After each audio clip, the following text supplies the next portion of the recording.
अच्छा, केंद्र सरकार इतनी पावरफुल होती है, आपने एक स्ट्रोक में 370 हटा दिया, आपने एक स्ट्रोक में नोटाबंदी कर दी, आपने एक स्ट्रोक में वो जीएसटी लागू कर दी।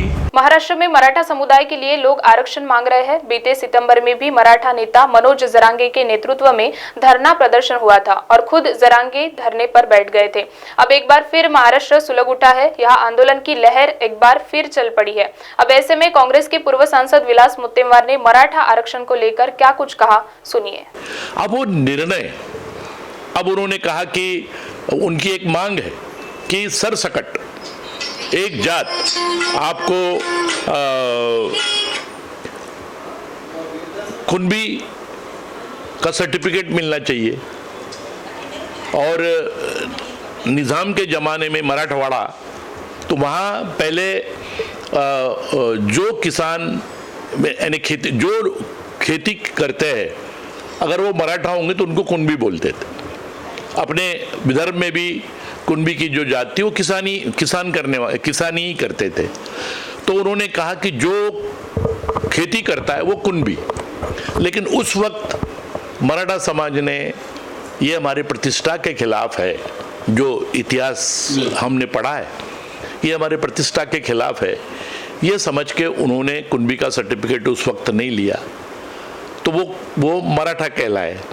अभी भी नारायण राणे साहब ने भी एक स्टेटमेंट दिया कि हम 96 कुली है और हम कुनबी का सर्टिफिकेट नहीं ले, कोई भी मराठा कुनबी का सर्टिफिकेट नहीं लेगा।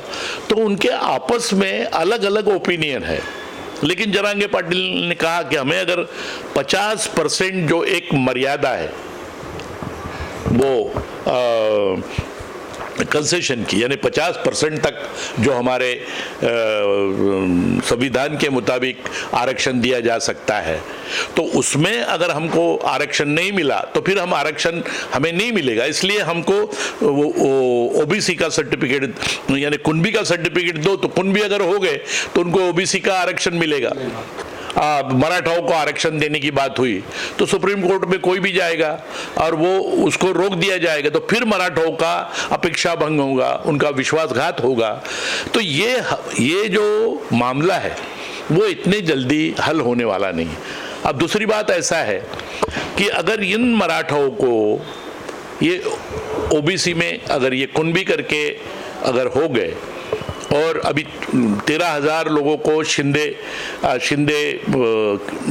जस्टिस शिंदे के नेतृत्व में जो कमेटी फॉर्म हुई थी, ये वो कुनबियों के सर्टिफिकेट देने के लिए, उसकी जांच करने के लिए, तो करीबन 11-12 हज़ार लोगों को उन्होंने अभी सर्टिफिकेट दे दिए।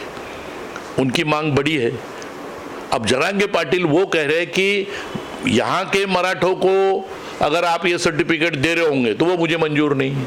सरसकट यानी कोई भी मराठा होगा उसको ओबीसी का सर्टिफिकेट मिलना चाहिए। उसको कुनबी का सर्टिफिकेट मिला यानी वो ओबीसी हो गया, तो वो मिलना चाहिए। उनकी मांग अपने जगह पे अड़ी हुई है, सरकार की अपनी मर्यादा है। और क्या हुआ कि ये पहली मांग है जिसको सारी पॉलिटिकल पार्टी सपोर्ट कर रही है। अब सारी पॉलिटिकल पार्टी सपोर्ट कर रही है, उसके बावजूद ये क्यों नहीं हो रहा? क्योंकि ये राज्य सरकार के बस की बात नहीं है। ये सवाल है केंद्र सरकार का। केंद्र सरकार वहां बैठ के शांति से यहां तमाशा देख रही है। अभी मराठवाड़ा के अंदर, पश्चिम महाराष्ट्र के अंदर आमदार लोगों के घर जलाए जा रहे हैं, आमदार लोगों पे लाठीचार्ज हो रहा है, लोग पत्थरबाजी कर रहे हैं।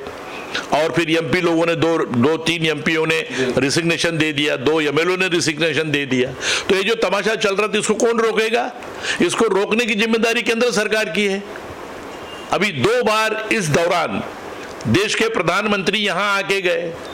अभी वो मराठवाड़ा के बाजू में पश्चिम महाराष्ट्र में शिरडी में परसों के दिन थे, 4 दिन पहले, उनके मुंह से इतना बड़ा आंदोलन चल रहा है, लेकिन उस आंदोलन के बारे में एक शब्द भी नहीं निकला। और वहाँ शिंदे भी थे और वो पवार और देवेंद्र फडणवीस भी थे, उन्होंने उसका उल्लेख नहीं किया।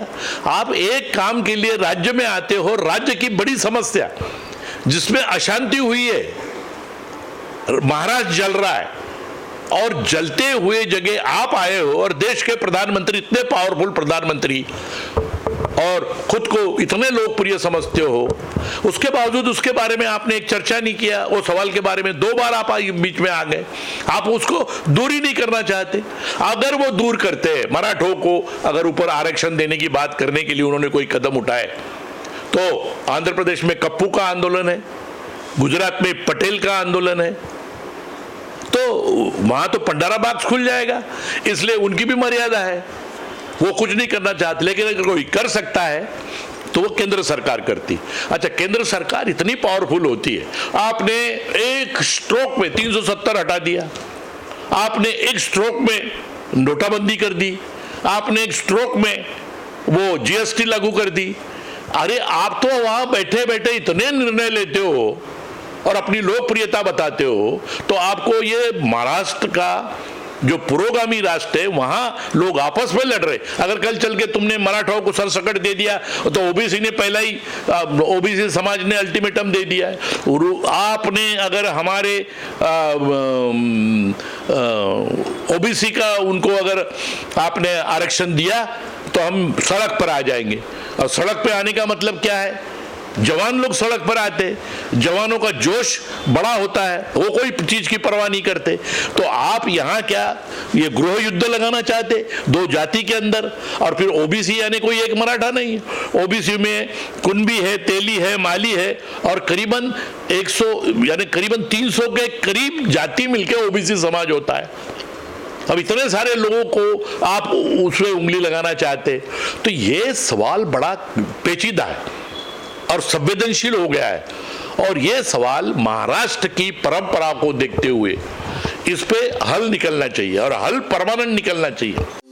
Integrity super specialist hospital and research institute of Nagpur अब नागपुर में अत्याधुनिक सुविधाओं के साथ ICU, modular operation theatre, maternity surgery and laparoscopy surgery, orthopaedic and joint replacement, dialysis unit, pathology and pharmacy. Our address: Vinoba Nagar, Kharbi Ring Road, Nagpur. Our contact: 8668792352 9801980100.